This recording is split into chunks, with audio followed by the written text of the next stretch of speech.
Hey, Shalom. First off, I want to start off by saying all praises, honor, and glory is due to Yahweh by Hashem Yahushai, by Hashem Kakadash. All praises to the world calls God. True name in the Hebrew is Yahweh, by Hashem being in the name, and Yahushai being the name of the only begotten Son. Also, want to say double honors to the elders and apostles of Great Millstone, and peace and mercy to the hopeful light preaching, word and truth and sincerity on the brother Tazabah. Lord will with another video to edify. So, Bishop Nate, man. You do always resist the spirit, right? You do always resist the spirit. I encourage brothers to watch this lesson from Elder Apostle Gabar on Daily Edification 4. Bishop Nate, man, he wants to change the entire doctrine around, and the oil is being stripped from this man, or he sold out, and he's just purposely twisting up the understanding of the scriptures to try to avert any type of judgment, any type of correction needed, right? And sow that confusion. But this dude resisting the spirit. So I want to get this. I'll play another one, and then we'll get into this. But the rest of the dead live not again. No, they came back as a baby, Yuri. Live not again. He came back as a baby, Yuri. No, they came back as a baby. See, he's trying to sit here and say that there's going to be the 2/3 want to be reborn, right? Through the elect. Remember, the scriptures tell you there's no new thing under the sun, right? And the Lord also said that we're going to all be saved. Israel shall all be saved. Remember, the Lord said the promise was made to our fathers. And the promise that was made to our fathers is that what? The seed of Israel would be saved.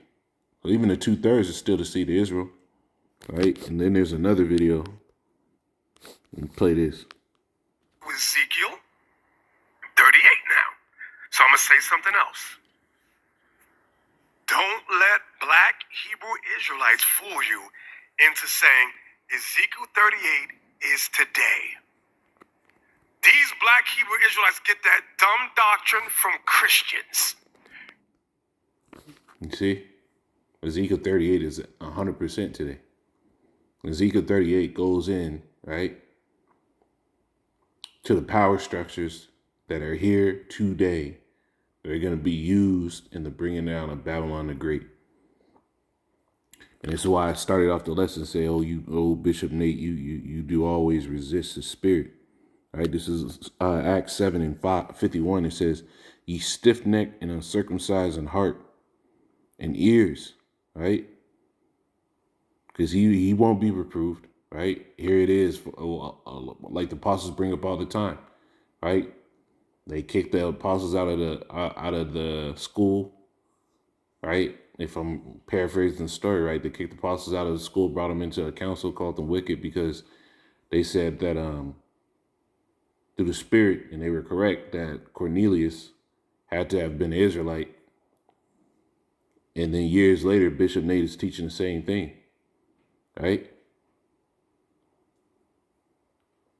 So they're just uncircumcised in heart and ears. They don't want to hear, right? They preach what they feel is right, not what the Spirit says is right, not with pulling precept upon precept, right? It says you do always resist the Holy Spirit, right? As your fathers did, so do ye. And that's Bishop Nate, man. He resists the Holy Spirit, man. He resists the proper breakdown, how you're supposed to deal, right? And that bag got to be a large part of the reason why. But I wanted to get on the actual part of going into the Israelites that would be reborn in the kingdom of heaven, right? Because the kingdom is going to be on earth, right? The kingdom will be on earth. It's not going to be in the spiritual world. It's going to be on earth. Because the Lord said what? They shall reign.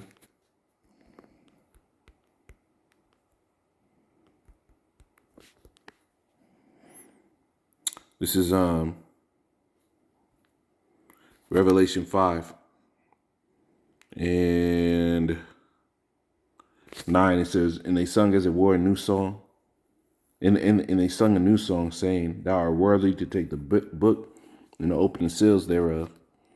For thou wast slain and hast redeemed us unto the Most High by thy blood out of every kindred and tongue and people and nation. Basically going into the scattering of Jake being everywhere. That's why we were redeemed out of all these different captivities. The Lord said what? He was going to gather the captives, right? The scattered Israelites. Now, verse 10, it says, and has made us unto our power kings and priests, and we shall reign on the earth. So the kingdom of heaven is going to be on the earth. So with the kingdom of heaven being on earth, right, we will be having kids, right? We're not going to, we will have a glory that is above the glory of the angels.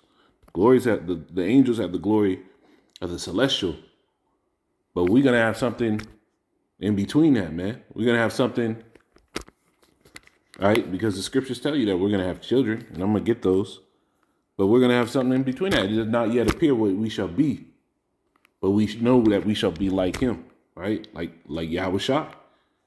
Yahushua came back, he ate with the disciples, he was able to eat the fish, right? Well, the scriptures tell you the angels neither eat nor sleep. So there's a different type of glory that we're going to be having. And part of that glory is also going to be us being able to have children. And those children that we have are going to be those recycled and rebirthed souls. This is Matthew 19 and 29. It says, and everyone that hath forsaken house or brethren or sister or father or mother or wife or children or lands for my name's sake shall receive 100-fold and shall inherit everlasting life. Now there's men right now doing these same things, forsaking all this, putting it on the back burner, right? That are literally doing what they got to do for the Lord over what they got to do to be able to maintain all this shit, right? Yeah, they take care of their daily life, they take care of their kids and shit, but it's not the end all be all for them, right? There's brothers that put women away, right? Because they were causing disruption for them in the truth. Well, the promise is that if you've done these things, if you put these things for the name of the Lord's sake, for the work of the Lord, right? For you to do these things, the promise is that you gain 100-fold. So children is part of that, man. Children are part of that. There's some brothers that because the woman is so fucked up, they said, fuck it, I'll do the child support thing, we can split. And then the woman's so bitter, they don't even get to see their kids no more. Well, the Lord said you're going to gain 100-fold. So in the kingdom of heaven, that's going to be on earth, right? We're going to have the ability to have children like that, man. This is Isaiah 65.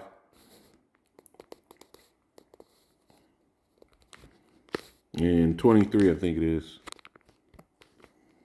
It says,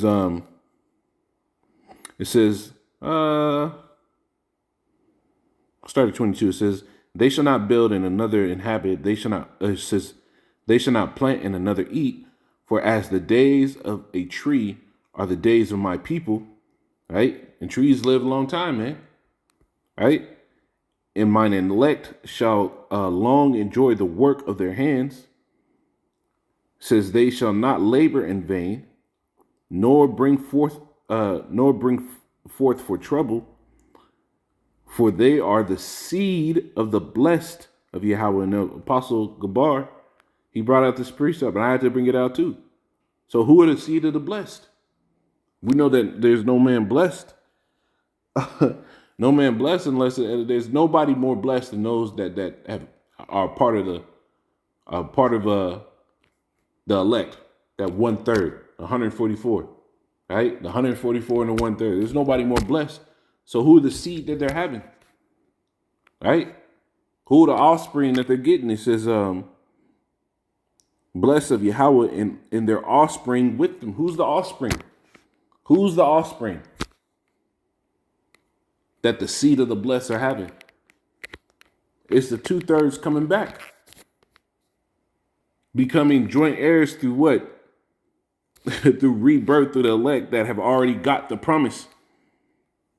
This is because being in the flesh, the 2/3 weren't able to rule their spirit because they were that elected lot that wasn't part of the remnant that was going to be saved, but they're still part of the tribe and the nation that the promise is to. Right? This is Daniel chapter 2. And in 2 it says, and many of them that sleep in the dust. And when you go into that sleep in the dust, it's talking about those that be dead. When you go into the New Testament, Matthew 9,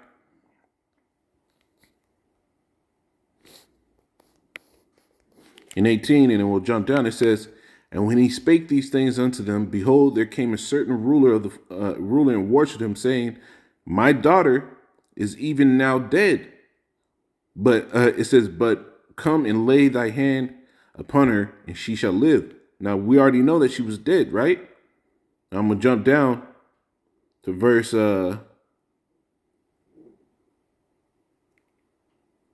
23. It says, and when Yahushua came into the ruler's house and saw the minstrels of the people making a noise, he said unto them, give place, for the maid is not dead, but sleepeth. And they laughed him to scorn because everybody knew that she was dead. Right? But the Lord said he sleepeth. There's another one. John 11.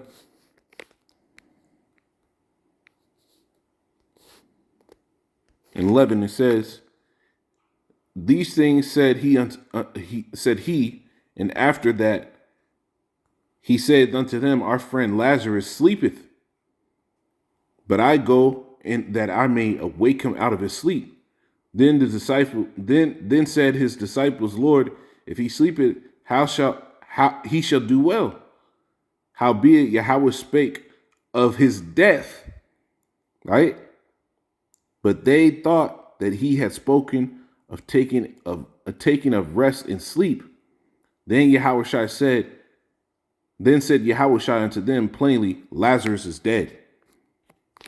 So the sleeping, going back into where was he at? Daniel's 2nd chapter. Daniel's 12:2, Salakia. Right? The ones that are asleep, right? Daniel 12:2, it says, and many of them that sleep in the dust of the earth shall awake. Who are the ones that are asleep in the dust? Those that be dead. Some to everlasting life, right? Because some brothers are going to be resurrected. The ones that died on this side in the work, right? The Lord's going to raise you up. The ones that passed away, Abba Bivens, all them, man, hey, they finished their course. They're going to be the first ones in the resurrection, right? Says some to everlasting life. Those are the ones getting risen up to everlasting life, and some to shame and everlasting contempt. The ones that were waking up to everlasting shame and contempt are the 2/3. Right? That's the who. And how are they waking up? How are they getting brought back? Because they're going to be the seed like we got. They're going to be the offspring of the seed of the blessed. All right, this is Zechariah 13.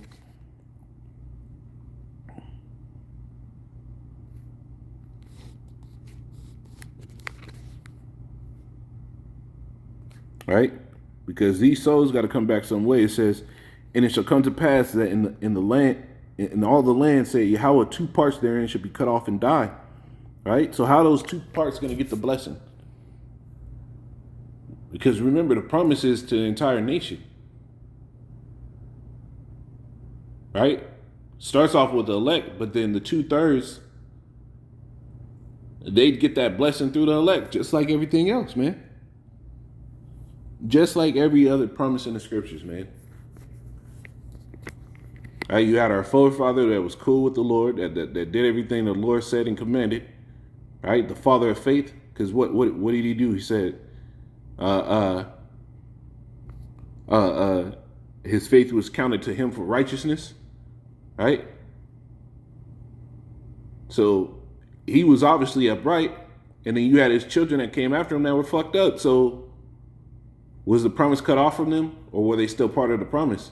They were still part of the promise. That's why the Lord had a righteous elect number that would do the things that he said to make sure that everybody gets that promise. Right? It says, but the third shall be left therein. This is Romans 11:26.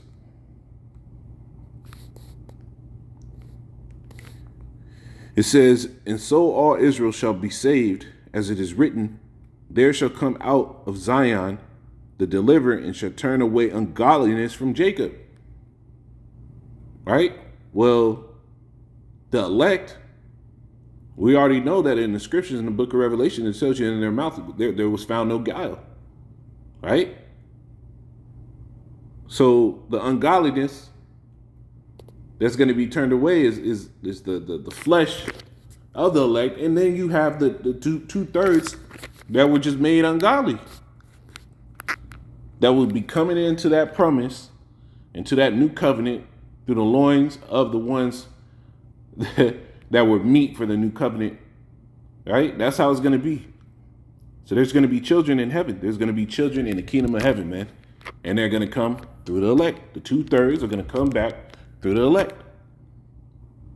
It says, for this is my covenant unto them when I shall take away their sins.